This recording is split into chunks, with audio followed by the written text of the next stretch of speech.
Greetings, everyone. Very nice to be with you today. So today we're going to be exploring some questions that some of you have submitted.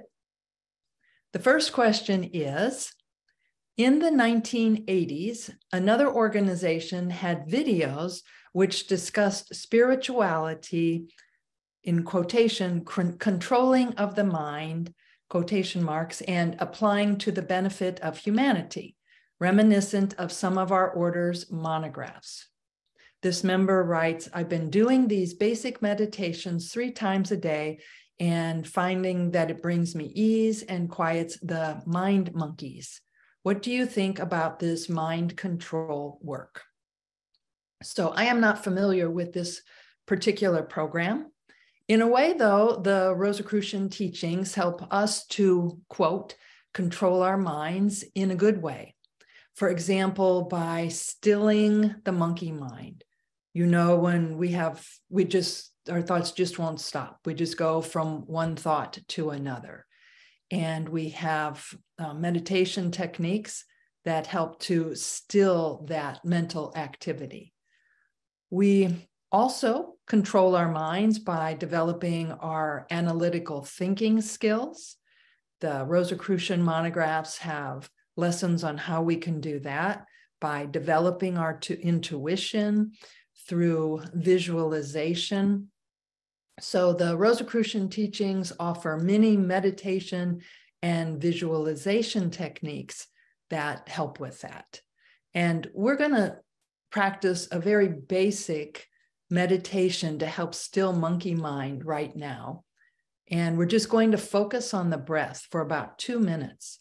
So just sit comfortably, close your eyes, and take 3 deep breaths, becoming more relaxed with each exhalation.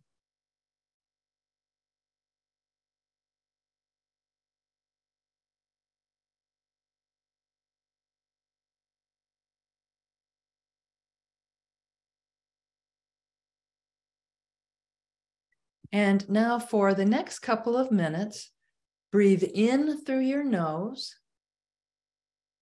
and out through your mouth.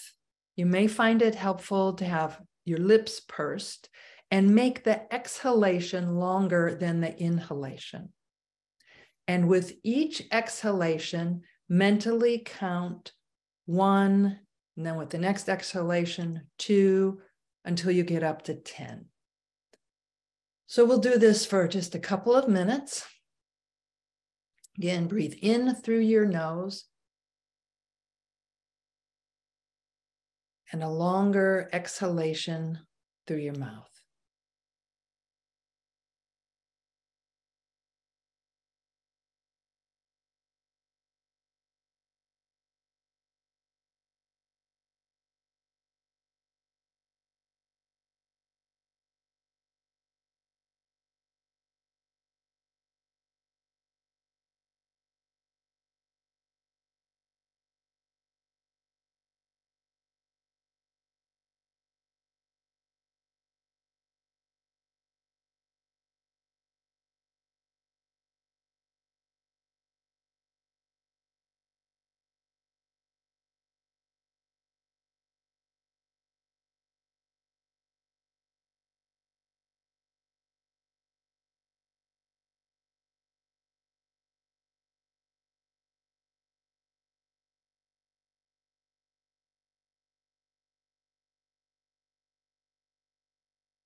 If your mind wanders, just gently bring it back, focusing on your breath.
When you're ready, open your eyes.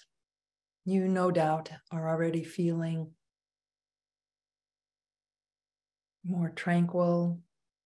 If your mind was racing around, just focusing on your breath helps to calm those monkey thoughts. Just really helps to make the mind more tranquil. The Rosicrucian teachings also offer the overall exercise where we focus on energy that is vibrating in our toes and then our feet and our lower legs, and we move up our body. That's another technique that we use that can help to make the mind more tranquil. Our next question. While our teachings are meant to accommodate members of all walks of life and levels of mysticism, what should we do if the learning pace feels too slow or fundamental? The Rosicrucian approach involves more than just learning. We're not just learning from the monographs. It also involves discipline of going to our sanctums regularly. It involves the experience of meditating. The Rosicrucian technique develops our psychic centers over a period of time. So these are centers of energy and information, and we practice certain exercises to strengthen and become more aware of those centers. We also establish the vibratory energy in our sanctums. So every time we go to our sanctum, we are contributing and being aware of the vibrational frequency of that place. The purpose of the Rosicrucian teachings is to set the conditions for us to have mystical and transformative experiences. And we invite new members to trust the process. That even if you may happen to be experienced and knowledgeable about other traditions, to practice the Rosicrucian teachings, to go to your sanctum period on a regular basis, this is part of the process. And if you're looking for more to read or study, there's plenty of other material that you can benefit from. The entire library of books published by the Rosicrucian Order is available online for free. You go to rosicrucian.org, and then at the top there is a tab that says text, and we have all the Rosicrucian books, all of the Rosicrucian digest magazines, over 100 years worth.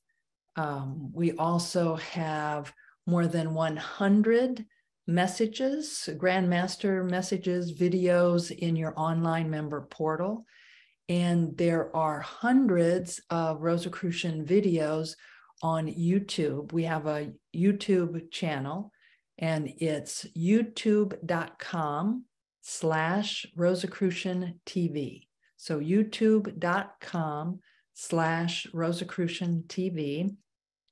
And so if you're looking for more material to study or videos to watch or books to read, there are plenty of resources. And again, we encourage new members to follow the process. Everybody starts at the same place in their Rosicrucian lessons. I never found that they went too fast for me. So each person is different. I always was like, wow, this is every week when I would go to my sanctum, I'd be so excited, and still am, about what I get to experience in my sanctum that week. All right, our next question. For years, I have been confused by our healing practices of using physical touch and vowel sounds in person with someone or something, and yet we are taught to keep our practices secret. Additionally, we are told that our practices are more effective when the recipient is made aware of our efforts. How then do we explain what we are doing while respecting the need for discretion and without being cryptic? This is a great question, and everybody can decide for themselves how to best approach this. If we want to help someone, for example, who has a health issue, and we know that there's a Rosicrucian technique that could help them, we don't want to distract them by them wondering what we're doing. So we just tell them. We can say something like, I'm a Rosicrucian student, and we practice some healing techniques that work by stimulating certain energy centers in the body. Would you like to try some of these? So just tell them why you're doing it, because you're familiar with the Rosicrucian teachings and how it may help them. And then you could say, first we'll intone the vowel sound K-E. And if you've reached this point in your studies and you know this, you could explain that Ke is effective because it stimulates the adrenal glands that are above the kidneys in our back. And when this happens, it helps to release cortisol, which suppresses inflammation.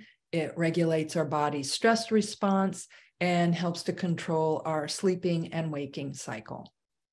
Or you can just say that there are some sounds that we intone that are helpful. You could also say that Rosicrucians use energy that naturally flows from our hands to stimulate certain centers in our body that help with healing. Would you like to try this? So just make it very casual so that the person you're trying to help is comfortable with this. And you would, of course, only offer this if you felt that the person might be open to it. The next question, how can we heal ourselves, or what can we do daily to heal? And we spoke about this in a recent teleconference that was dedicated to radiant health. And we have many resources available on YouTube with the videos. Also, there was an entire Rosicrucian Digest magazine devoted to radiant health. And this was in 2019, volume number 2. So you can go to rosicrucian.org. Again, at the top, it says texts. And then under that, we have books. We have the Rosicrucian Digest. And there's an article in that Radiant Health Digest that is called Some Practical Techniques for Radiant Health. And this is really, this presents many of the most important techniques in the Rosicrucian teachings for creating and maintaining radiant health. And we've posted that link in the chat if you want to know what link that is. So another way that something else that we can do daily to heal and to stay healthy is to take 5 minutes every morning to go within and to focus on our breath like we just did. The simple meditation that we just did of breathing in through our nose and then making the exhalation a little bit longer, and you can do it through your nose or through your mouth. This helps to signal to our autonomic nervous system that we're in a relaxed and safe state, and that the autonomic nervous system can relax as well. We also focus the energy throughout our entire being so that it's vibrating in perfect harmony. So this simple exercise can just really get everything in harmony. The monographs also offer specific suggestions. In the 6th temple degree, the monographs are dedicated to healing and health. And so there are specifics about certain parts of our being. For example, with the heart, the monograph states, to ease the workload of our heart, we must abstain from consuming toxic substances. And this is because the heart needs to accelerate its rhythm to eliminate toxins from the body via the bloodstream. The monograph also says that we need to relax physically and mentally, and we have these Rosicrucian meditation techniques to help with that. That we need to avoid negative thoughts resulting in anxiety. And that article in the Rosicrucian Digest that I mentioned, the one focused on radiant health, has an exercise, several actually, throughout the whole issue on how we can establish and maintain mental health. And also the monograph related to the heart says that we should exercise. This builds the muscle itself, the heart muscle, and keeps the vessels clear. There are general health recommendations in the very first monographs, and these include eat a healthy diet, eat fresh food. It's helpful to refrain as much as possible from eating refined sugar. And refined sugar is hiding in so many foods. It's obviously in soda, but it's also in fruit juices, it's in sauces. So read the labels and watch for the content of refined sugar. Now, I'm going to share something with you. I consider myself something of an expert on cookies. And I found online, someone shared with me a link to the healthiest cookies ever. And when you make these for yourself, I hope you will think of me and how happy I am to share this very healthy recipe. So if you have a sweet tooth, this is the perfect cookie for you. And we're posting in the chat, these are the healthiest cookies ever. And this website has nothing to do with the Rosicrucian Order. It's just a great recipe. And the recipe includes dark chocolate chips, but instead use cacao nibs, which are just 100% chocolate. And if you do that with the recipe, these will be the healthiest cookies you could ever eat. It's suggested that you have a food processor because you blend walnuts until they become like flour. So if you have a food processor or some other way to grind walnuts enough that they become like flour. And walnuts are a great source of omega-3 fatty acids, and they may help to lower your risk of heart disease.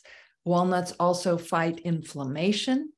Also in this recipe are dates, which are loaded with fiber and may be beneficial for controlling your blood sugar. The recipe includes flax seeds, which may help to lower cholesterol, may help to lower blood pressure, and may help to expedite weight loss if you need that. So again, this link, and let me just check that hold on here. Yeah, so if everybody can see, that's just a link that goes to the healthiest cookies ever. And I hope that you enjoy those. Something else that we can do is eat 4 Brazil nuts per day, just 4. That's all it takes. And some experts say that this is more effective than statins. Now, if you're taking statins for cholesterol, don't stop taking them. It's important that I'm not suggesting that you stop taking them. You'd need to speak to your healthcare professional. But recent research is showing that in many cases, eating just 4 Brazil nuts a day lowers bad cholesterol levels within just hours. And that it has selenium, which ensures a healthy thyroid and helps to keep your immune system functioning at its best, and rich in antioxidants. And you really just need 4 Brazil nuts a day to help with that. We've also spoken before about the benefits of intermittent fasting. And this could be fasting 1 day a week or fasting 16 hours a day. So you could, if you finished dinner by 7 at night, then you'd start eating the next day at 11. And there are many benefits to fasting and with restricting our calories. Evolution found a way that makes us healthier if we have a lower caloric intake. And when we fast, it is a way that it creates a system. It triggers a mechanism through which the body can remove dysfunctional cells. So that sounds a little better than saying like the body starts to eat some of its cells, but that's what happens. And it starts with the weakest cells and then recycles parts of them towards cellular repair and cleansing. So if you're interested in intermittent fasting, there's plenty of information online. And there are ways that there are foods that you can eat that don't break a fast. So there are many ways to help you if you're trying to fast. Also, the monographs strongly recommend exercise, and recent research is showing that walking 10,000 steps per day has incredible health benefits. You may have heard that sitting is the new smoking, that many people sit so much now. And the challenge with this is that it signals the body that we're getting old. And sitting, humans are built to stand upright and to be active. Our heart and cardiovascular system work more effectively that way. The digestive system functions more efficiently when we're upright. It helps to keep blood flowing. And so there are many benefits to exercise.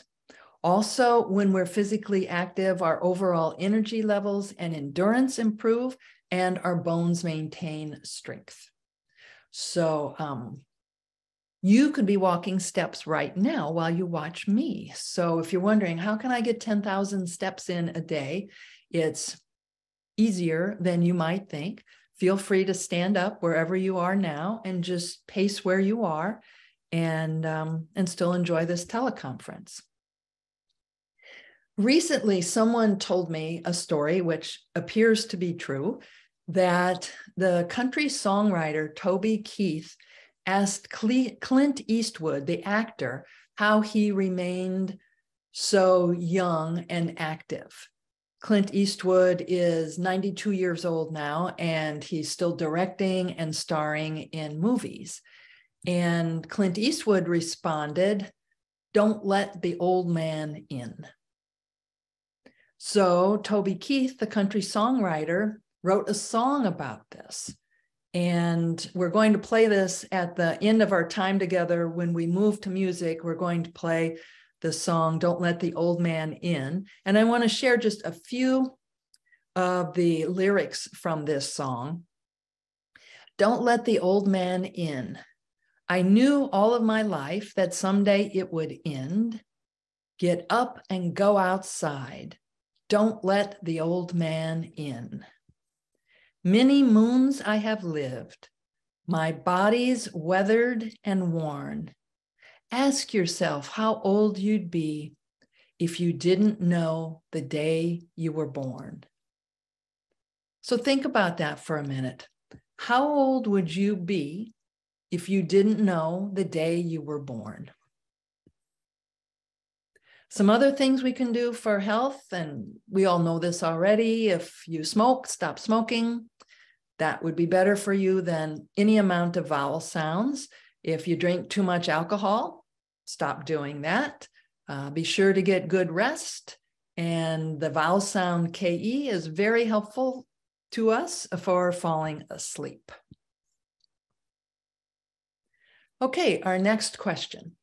How do we know we are elevating? How do we know the teachings are having an effect besides memorizing things? So something inspired you to become a Rosicrucian. Maybe it was a deep desire to know yourself better, or an interest in studying our centuries-old, time-tested teachings. Or maybe you long to be part of a community like our Rosicrucian community. So only you can know if the teachings are having an effect on you in the way that you want. And if they're not, let us know. If there's something that we can do to help you have a deeper experience of being a Rosicrucian, let us know. You can send an email to your class master. Again, that email is instruction@rosicrucian.org. We also have the online community, rosicruciancommunity.org. And in Rosicrucian community, there are different groups that have discussions that go into depth in some of the topics. So there are opportunities to talk to other members there, certainly at affiliated bodies. And an upcoming issue of the Rosicrucian Digest is going to feature what we have, how we've benefited from being Rosicrucian members. It could be something that inspired us, something we learned. It could be an insight that we weren't expecting, or a moving experience that we had on the Rosicrucian path. Maybe it's an important understanding that you had about a scientific or natural law, or maybe a synchronicity, these little breadcrumbs that are dropped. So we're like, oh, I'm on the right path. So if you would like to submit an article for consideration in this upcoming issue of the Rosicrucian Digest, I encourage you to send an article. And the deadline is March 5th. We're going to review at that time to see the articles that we have available. So March 5th, and you can send your submissions again to instruction@rosicrucian.org. The next question, what can we do when we feel lost or scared that can put us back on track? What tools and techniques can we use when we need help? Most definitely, you can request metaphysical aid from the Council of Solace.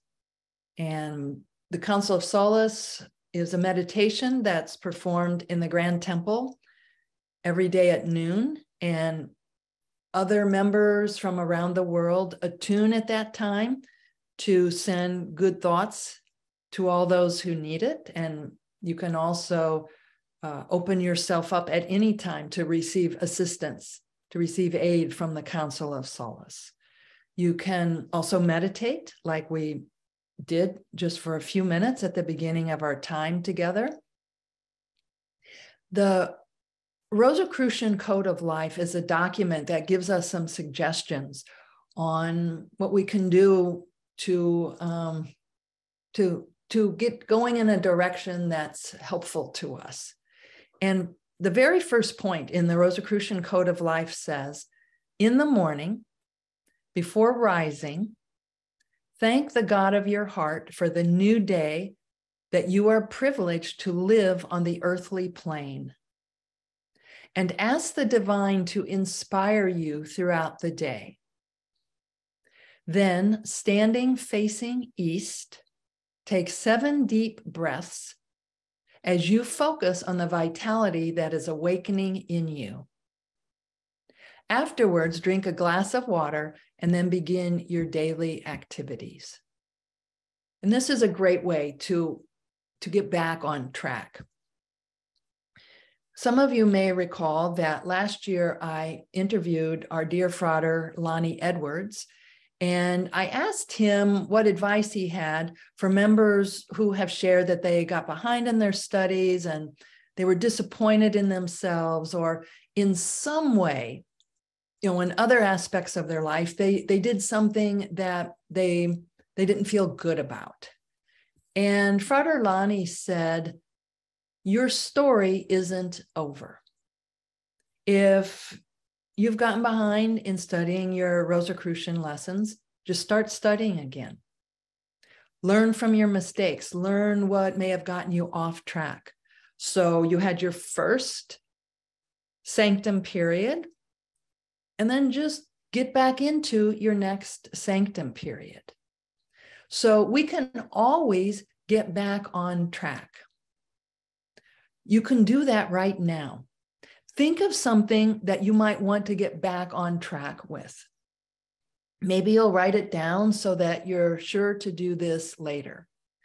Maybe it's walking 10,000 steps a day, or call mom, or apologize to your partner, or volunteer to help someone in your community.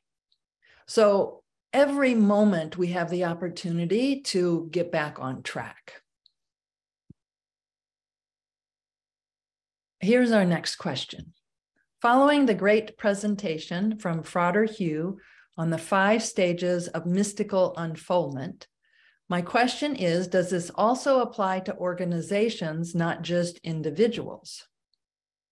Based on where we are, what can we specifically do as fraters and sorors to help maturation and evolvement on the collective mystical path and attainment?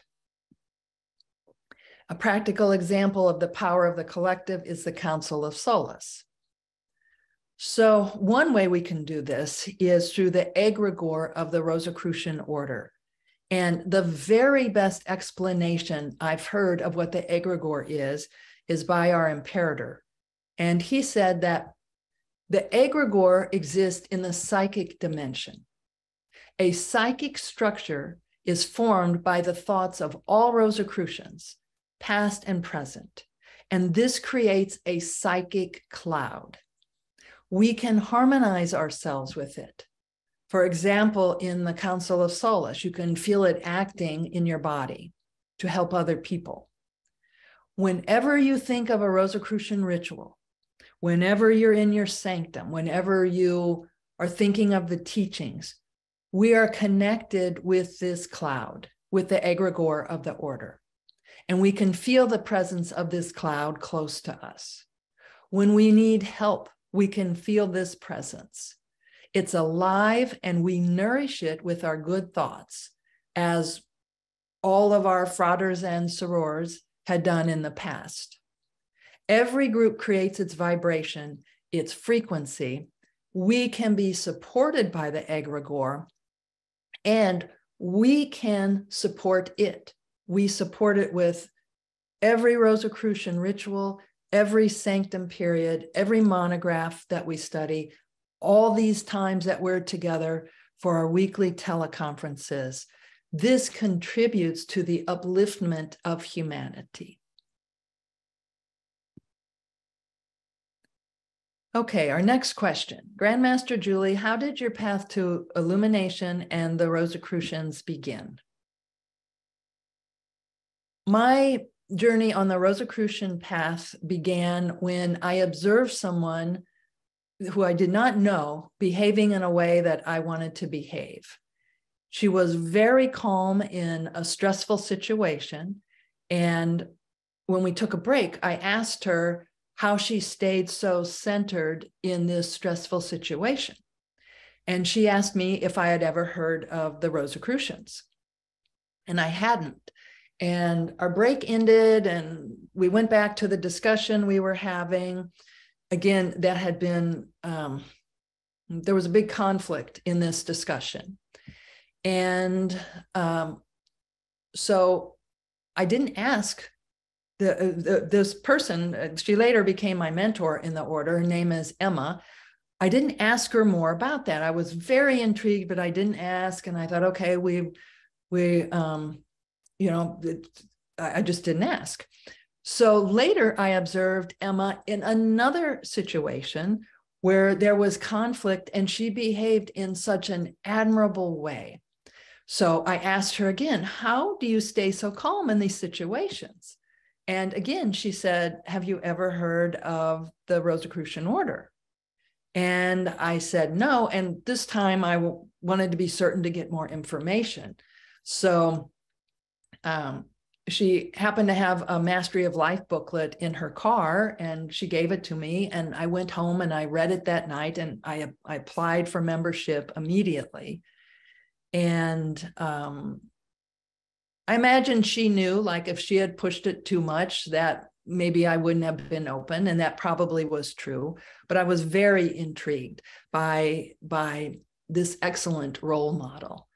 And as I said, we became friends later, and she would ask me how my studies were going, and she invited me to practice the experiments from the monographs together. So we did that, and she invited me to go to the St. Louis Lodge. I was living in St. Louis at the time, so we went there together, and she really just was such an important influence in my life. And so that's how I was introduced to the Rosicrucian Order. And then shortly after that, I participated in the Rosicrucian initiatic journey through Egypt. And when I returned, I was at the St. Louis Lodge, and they announced that there was a position available to manage the Rosicrucian Egyptian Museum in San Jose. And my professional experience was like, it just was perfect for the requirements of that job. It was as if everything that I had done professionally led me to that point. And so a little later, I moved to San Jose and worked at the museum and had all the benefits of being around and participating in beautiful Rosicrucian Park. And then some years later, I was asked if I would be willing to serve as the Grand Master. And I'm still a Rosicrucian student, and I'm still learning so much. All of us are Rosicrucian students, and I'm just so grateful for everything that I've experienced and learned on this beautiful path. So our next question. We spend so many years studying from preschool through college. Is the attained knowledge somehow useful in the next incarnation, or is it only useful in the current earthly life to facilitate spiritual evolution? The monograph suggests that the soul personality continues from life to life with memories from previous lifetimes. And we should study what we want to experience in our next life. So if we want to be a painter or a musician in our next life, we would start studying that now. So think about this for a minute. What do you think would be most valuable for you to experience in your next life? What would be a really important lesson for you to learn, and how could you learn that?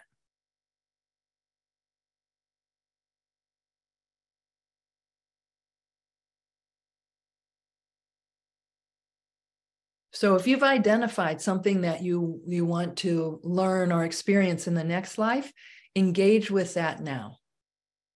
Find a way that you can do that now. Learn as many lessons as we can learn now.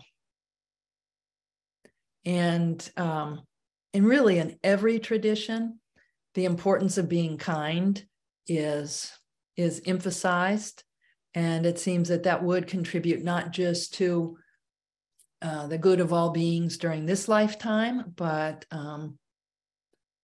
may be helpful for what we experience when we come back the next time. Okay, the next question. How can I raise my frequency to attune with the cosmic? I yearn to have complete oneness with the cosmic. So the Rosicrucian teachings give us many meditations that we can practice. We can intone vowel sounds, attuning with the celestial sanctum. This exercise is given in the very first set of lessons that we receive. We can attune with higher vibrations in our affiliated bodies. If you live near a local lodge or other group, our thoughts contribute to the vibrations of the place. And of course, we contribute to the vibrations in our sanctum. Excuse me. Our affiliated bodies, asset members, leave their cell phones outside of the temples. And for me, this is so important. When we go into a temple in an affiliated body, we're going there to attune with another plane of existence with a different frequency. So one, we don't want to be distracted, knowing, okay, I have my phone here and whoa, it's on silent, but did I just hear it vibrate? So we don't want to be distracted. We also don't want those vibrations, those more mundane vibrations in our sacred places. And, like in the temple, we wouldn't bring a TV in the temple. So it's really keeping the energy there as pure as possible. And also to focus our attention and to focus our intentions. The next question. Talking about religion, I personally understand that it was an important phase in my spiritual journey. One thing I haven't found an answer to are apparitions, those that are seen by many, particularly apparitions of Mary or Jesus. I understand that Jesus and Mary are highly evolved spirits and do not wish to be worshipped. Why then do apparitions happen? Why do you think the cosmic wills this? So there is an important recording called 2 Practical Principles. It's in our podcast section of the website. It was recorded by Erwin Watermeyer, who was an RCUI instructor. And he reminds us that the subconscious doesn't speak to us in English or Spanish or Mandarin. It speaks to us in symbols, and we need to speak to our subconscious, which is the gateway to other planes of awareness. We need to speak to it with symbols. So what if what could be considered a manifestation of Mary, what if it is loving, nurturing, maternal energy that manifests as Mary or Isis or Gaia? What if this is the feminine energy? Or what if forgiving, understanding energy manifests as Jesus or Buddha? Or maybe they really did manifest. Nobody knows for sure, but it's possible that our subconscious is sensing energy, and it may transform it into something symbolic that we can understand. Our next question, excuse me. Many years ago, I attended a winter solstice observance at a Rosicrucian lodge. It was a truly interesting and memorable experience. As I am now getting reconnected with this path and seeing the Rosicrucian YouTube channel about the solstices and equinoxes, even a full moon ritual was mentioned, I wanted to ask if these rituals were available for home use. They would seem to be a great way to introduce family members and children to the beauty of the Rosicrucian Path in an experiential way. They would also be a great way from home to connect mystically to the natural world around us as we live through the changes of the seasons.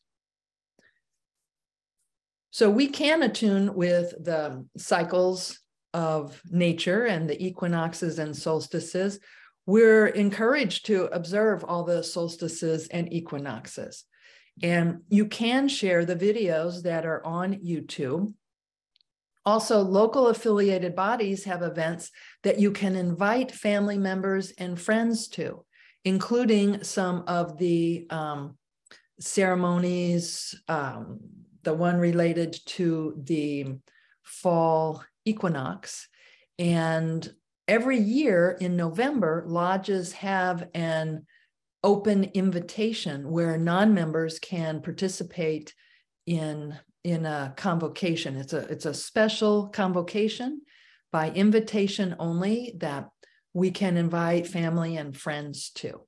And there are some rituals that just aren't meant to be presented in any way except in person. And some of those involve the equinoxes, especially the big Rosicrucian New Year ceremony on the spring equinox, and also the initiations. Our next question: how does Rosicrucianism cross paths with other studies and entities such as the Hermetic Order of the Golden Dawn, or the parties thereafter, Freemasons, and Scientology? Can one be a member of multiple? Are they mutually inclusive or exclusive? The Rosicrucian Order's motto is the greatest tolerance with the strictest independence. And for me, even a better word than tolerance is understanding. So the greatest understanding with the strictest independence. So the Rosicrucian Order does not have any official connection with the Order of the Golden Dawn or the Freemasons or Scientology. And a Rosicrucian can belong to any organization that they want to. There's just one organization that is associated with AMORC, and that's the Traditional Martinist Order. The TMO is a smaller organization, and so the Rosicrucian Order, AMORC, helps the TMO to be able to reach people and helps with the administrative side. And then also the officers, the imperator of the Rosicrucian Order is the Sovereign Grand Master of the Traditional Martinist Order. The Grand Master of AMORC is the Grand Master of the TMO. So the two organizations support each other. But other than that, there is no official connection with any other organization. And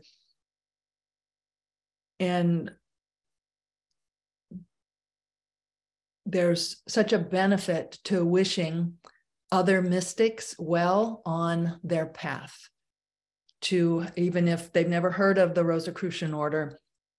If there are people in other mystical traditions, we wish them well and hope that and support them in their goal of contributing to the evolution of consciousness.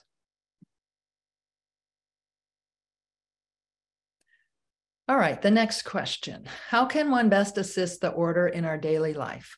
Well, I've heard it's a personal journey. I can't help but feel there's a greater purpose to helping society. And that is most certainly true. The way that we can best serve the order is by serving others, by contributing to the health and well-being of others, by applying what we have learned for the good of all beings. Our next question: how may one seek Rosicrucian healing? Does it have an associated cost? So I've mentioned the Council of Solace, the healing meditation. All of us can open ourselves up to the metaphysical aid that is sent by Rosicrucians to anybody who needs or requests it. The Sixth Temple degree of the Rosicrucian monographs focuses on Rosicrucian healing, and we can apply those techniques for our own health or for the health of others close to us. There is an oath of the healer in the sixth degree that requires that we not be paid for using Rosicrucian techniques for the health of others. There's also the celestial sanctum meditation, and this is where we can attune with the highest plane of spirituality for our benefit and for healing us or for contributing to the health of others. The next question is, are there any opportunities for camaraderie within the order? And certainly there are. This is an opportunity for that. Our local affiliated bodies, conventions, and again, the AMORC World Convention occurs every 4 years, and it's going to be this August in Montreal. And there are many activities at Rosicrucian Park and the Rosicrucian Cultural Center in New York City, where you are always very welcome. Someone else asked, is there an AMORC lodge anywhere that is open all the time to members to just sit and chat like a social club? No, there isn't. And the purpose of our affiliated bodies is work and worship. There are many other ways for people to connect socially. Our next question. Whenever I plan to meditate in my house at the level of the celestial sanctum, I will hear some noise. However, I will stop and start the meditation again. So my suggestion would be to try to continue to meditate even with the noise. And you can just mentally note that you hear noise and then continue with your meditation. Okay, the next question. Although I have not started performing healing exercises, I saw some angels in a dream and the sages with them when they suddenly asked me a question about my enemies. What will I do with them? My answer to their question was not acceptable, and they all condemned it and strongly chastised me for giving them a wrong answer. They immediately said that I should love my enemies. So it sounds like you already received a message, and we can also choose not to have enemies. Our next question, I'm greatly interested in the accumulation of knowledge that is scattered throughout the world, which we have not been able to organize. And I just want to point out here before I continue the question that this is actually what the Rosicrucian Order has done to a great extent, to pull together wisdom from many different traditions in a way that we can apply it. So the person continues, it is my desire to participate in the solution of this dilemma.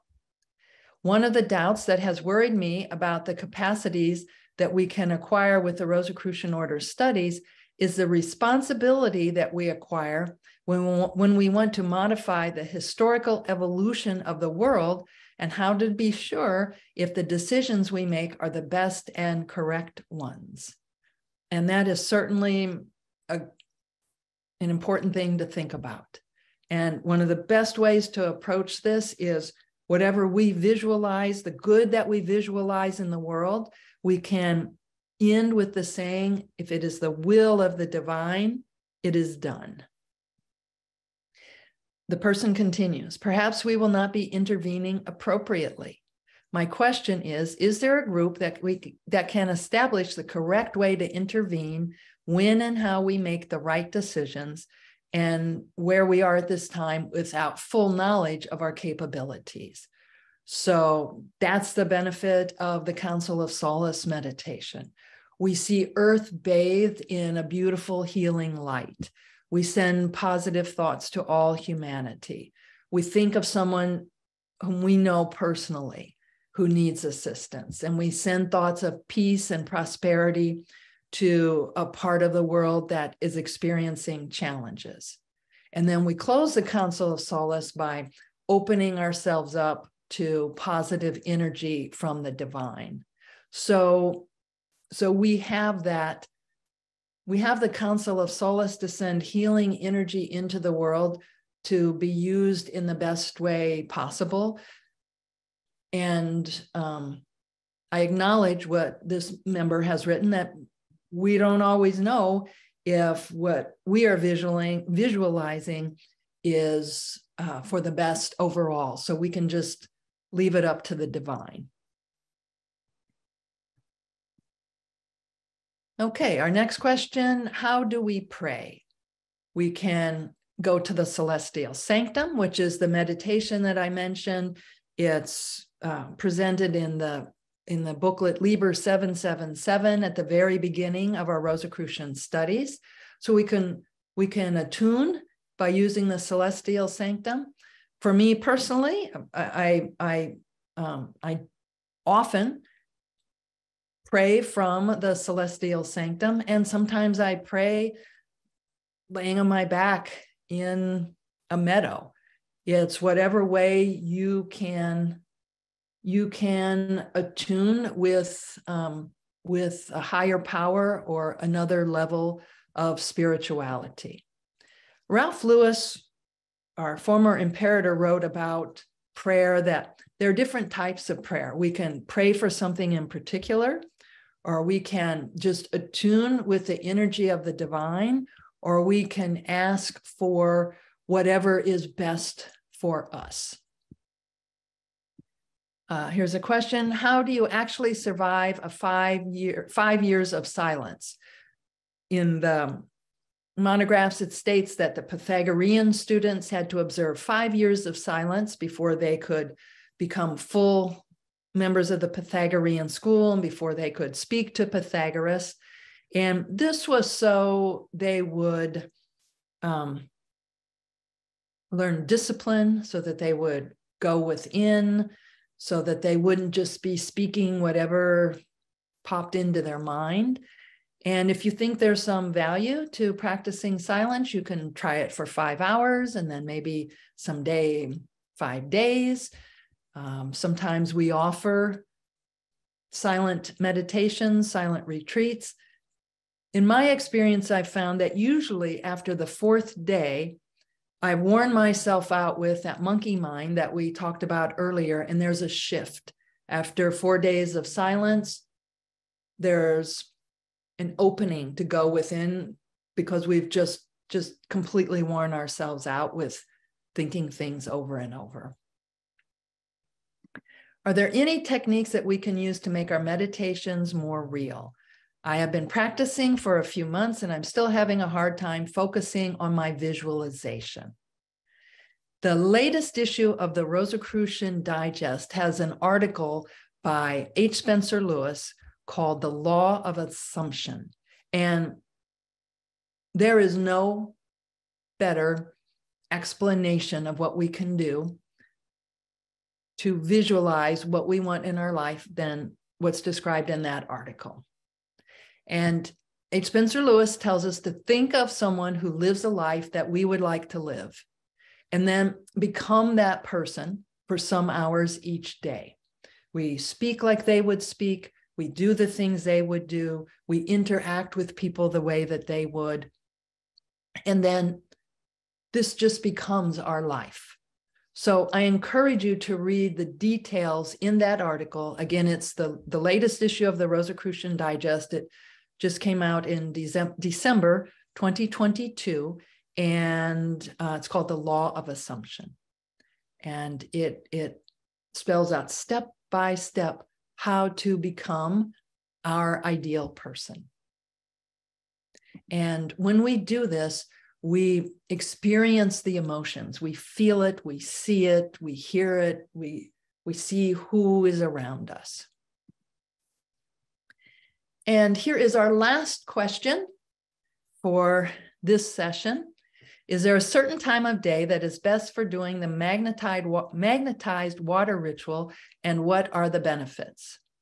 This is an exercise from the 6 degree monographs where we place our hands around a glass bowl or a glass container of any kind with our hands there, and we do a specific exercise to magnetize the water that is in the bowl or in the glass, and then we drink that water. And the 6 degree monograph says, water is essential for cleansing all internal organs and increases the electrical conductivity of nerve tissues, encouraging the flow of magnetism from our hands. We magnetize the water before drinking it to benefit from both the chemical and alchemical properties of water. The best time to absorb water for inner cleansing is in the morning upon waking, in the evening before retiring, and between meals. Okay, so we got through all the questions.